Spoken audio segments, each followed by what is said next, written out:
සුබ උදෑසනක් වේවා මගේ යාළුවනේ. අද උදේ පාන්දරින්ම ඉරව්ව තදට පායලා. මේ අපේ අඹ ගස්වල මේ දවස්වල අඹ වාරෙට ගෙඩි හැදිලා. අපි අද අඹ මාළුවක් උයාගන්නයි හදන්නේ. මේ ඉන්නේ අපේ නෙකියයි බ්‍රවුනියයි.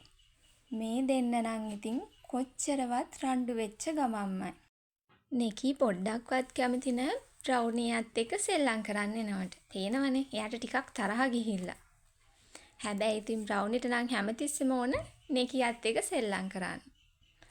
මේ දෙන්නගේ කෝලම් ටික වෙලාවක් බලන් ඉඳලා අපි ගියා අපේ අඹ මාළුව උයන්න.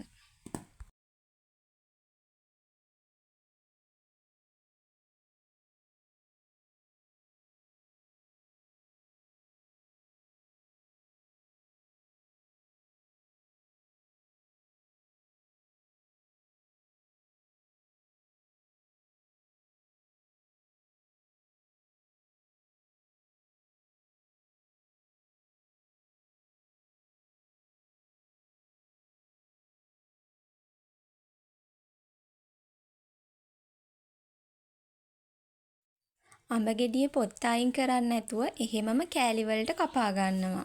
ඊට පස්සේ ඉතින් ඒකට ලූණු, සුදු ලූණු, රම්පේ කරපිංචා 3-5, මස්කරි 3-5, කුරුඳු පොත්තකුත් දා ගන්නවා. මේ ටික ඔක්කොම දාලා ඉවර වෙලා මෙන්න දැන් අපේ අඹ එළවලුව හදන්න ලෑස්ති. මැටි ඇතිලියක් ලිපේ තියලා ඒක ටික වෙලාවක් රත් වෙනකොට තෙල් ටිකක් දා ගන්නවා. මොකද අඹ වගේ ඇඹුල් වෑංජන හදද්දී පාවිච්චි කරන්නේ මැටි ඇතිලිනේ. තෙල් ටිකක් රත් වේගෙන එද්දි තමයි ඒකට සුදු ලූණු, රම්පේ, කරපිංචා අපි අර කපාගත්ත ටික ඔක්කොම එකතු කරන්නේ. එකතු කරලා ඒක ටිකක් තෙලෙන් බැදෙන්න දෙනවා. පොඩ්ඩක් කර වේගෙන එනකොට අපි කපාගත්ත අඹ කෑලි ටිකයි ඒ 3-5 ටිකයි ඔක්කොම එක දාලා ටිකක් වෙලා තෙලේ කර කර ගන්නවා. ඊට පස්සේ අඹ කෑලි ටික තැම්බෙන්න වතුර ටිකක් දාලා හොඳට මේක වහලා තැම්බෙන්න තියන්න ඕන. අඹ කෑලි ටික තැම්බිලා ඉවරුණාට පස්සේ තමයි මේකට පොල් කිරි එකතු කරගන්නේ. හැබැයි පොල් කිරි ඔයාලා කැමති නම් විතරක් එකතු කරගන්න. මේක තෙලෙන්ම හදන්නත් පුළුවන්. එහෙම හැදුවට පස්සේ ගොඩක් කියන්නේ දවස් 2-3ක් වුණත් කල් තියාගන්න පුළුවන්.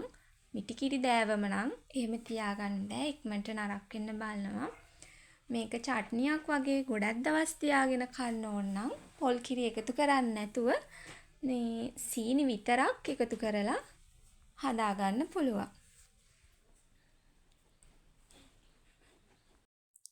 මම එකතු කරගත්තේ පොල් කිරි.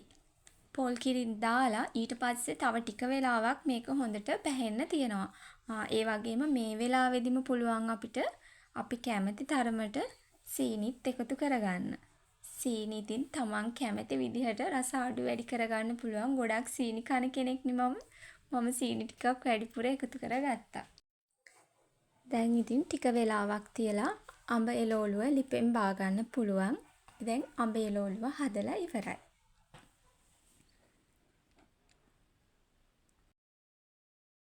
මේ තියෙන්නේ අන්තිමටම ලිපෙන් බාගන්න කිට්ටුව අඹ එළවලුව.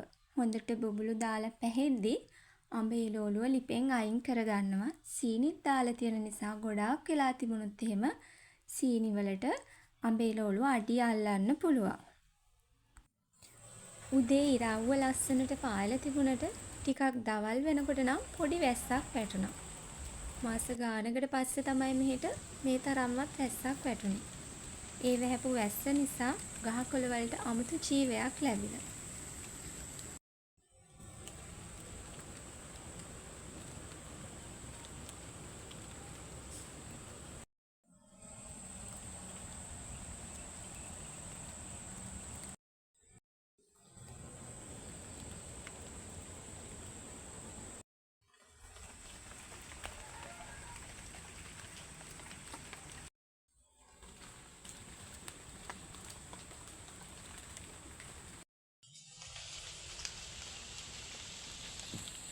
දැන් ඉතින් ගස්වැල් දළු දාලා ආයෙත් මල් පිපෙන්න පටන් ගනී.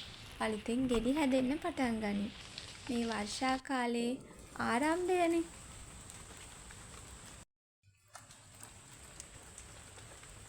මේ වැල් දොඩම් වැලෙත් තව ටික දවසකින් ගෙඩි හැදේවි.